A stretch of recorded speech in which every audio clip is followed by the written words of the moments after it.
Now let's turn to David Trim for a look at Adventist history. This week, an Adventist hospital opens in Iraq.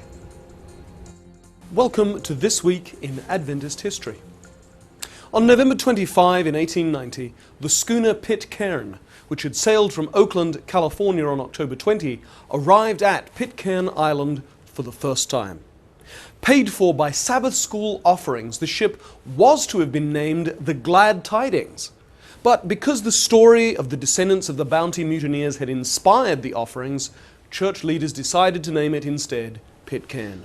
Throughout the 1890s, it made many voyages across the islands of the South Pacific.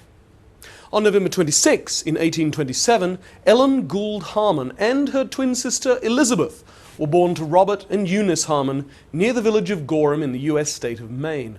It's often forgotten that Ellen White, as she later became, had a twin sister. Sadly, Elizabeth never became a Seventh-day Adventist. On November 27, in 1946, a new Adventist hospital was opened in Baghdad. The Dar el-Salam Hospital was well regarded, but after the Iraqi Revolution of 1958, the new government nationalized the hospital in 1959. On November 30, in 1949, Seminarschloss Bogenhofen, the denomination's college in Austria, held its first classes. And on December 1st, in 1901, the Atlantic Union Conference was established, the last of the union conferences in the United States to be formed. That was This Week in Adventist History.